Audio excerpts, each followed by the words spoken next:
Hello everyone, this is business study classes for class 12.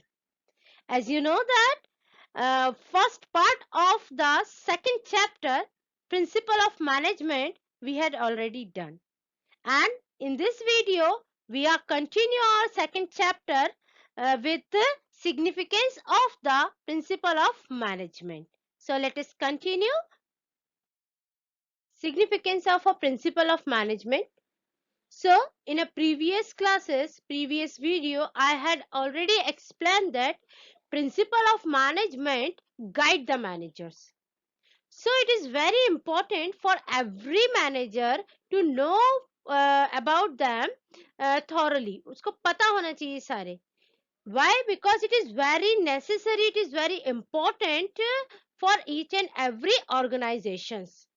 By some points I have proved that first point we have providing managers with useful insight into reality.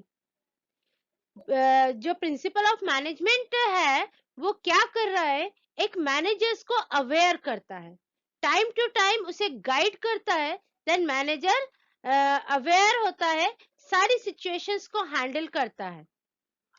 बार बार जो repeated mistakes हो रही होती हैं उनको वो reduce करता है, क्योंकि टाइम टू टाइम एक्सपीरियंस और प्रैक्टिस के बाद हमें पता चल जाता है कि भाई ये एक गलती हम पहले कर चुके, अब हमें दोबारा ये गलती नहीं करना है.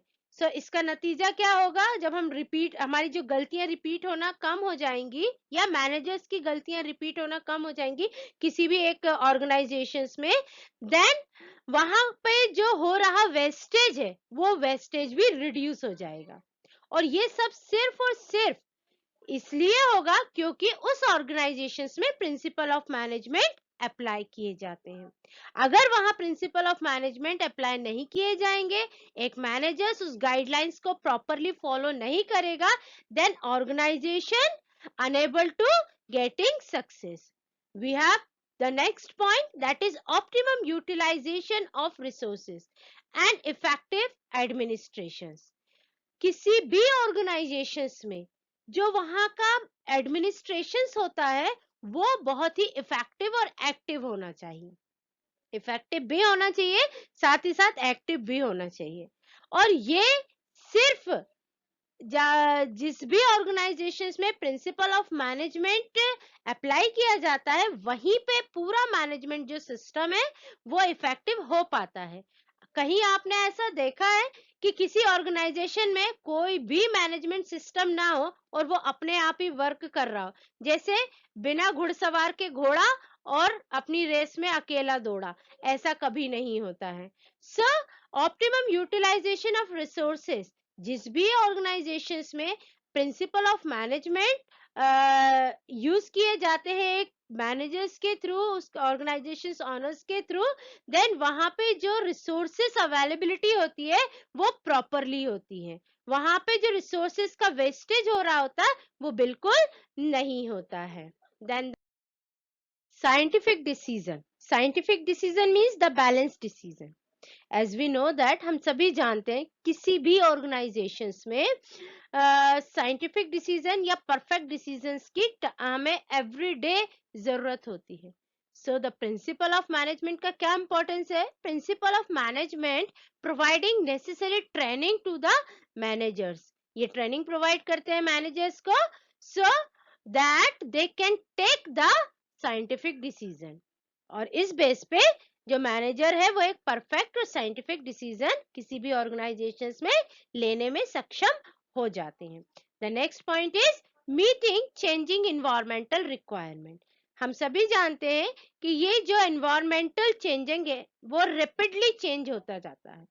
So with this changing, environmental changing, उसके साथ जो environmental time to time change हो रहा है, एवरीडे चेंज हो रहा है, उसके साथ बदलना एक बिजनेस को, उसके प्रोडक्शंस को, उसके मटेरियल्स को, उसकी क्वालिटीज को, it is very difficult.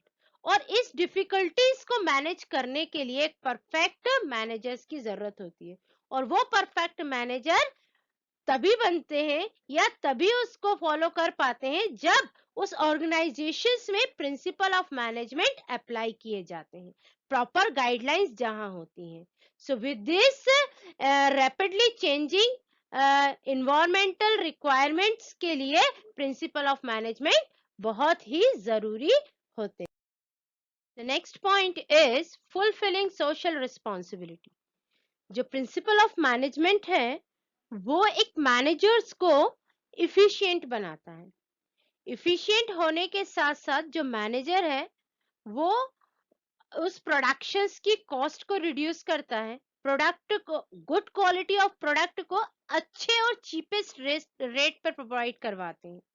Then this is a kind of a social responsibility कि कस्टमर्स को अच्छी क्वालिटी का प्रोडक्ट और कम प्राइस में मिल रहा है, so that it fulfilling the social responsibility. The last point is that management training education and research. जो ये प्रिंसिपल ऑफ मैनेजमेंट है ये एक तरह से ट्रेनिंग प्रोवाइड करते हैं, एजुकेशन प्रोवाइड करते हैं और एक मैनेजर्स को रिसर्चर्स बनाते हैं कि वो मैनेजर्स अपनी इनर क्वालिटी, अपनी पर्सनालिटीज को तो डेवलप करते ही हैं, साथ साथ time to time by updating the knowledge वो अपने आप को भी अपडेट करते हैं और फुल ट्रेंड होकर के ऑर्गेनाइजेशंस को सक्सेस तक पहुंचाते हैं. साथ ही साथ उनमें ईगरनेस होती है हर एक नई सिचुएशंस में कुछ नया सीखने की. So principle of management providing the management training, educations and make the manager researchers and achiever.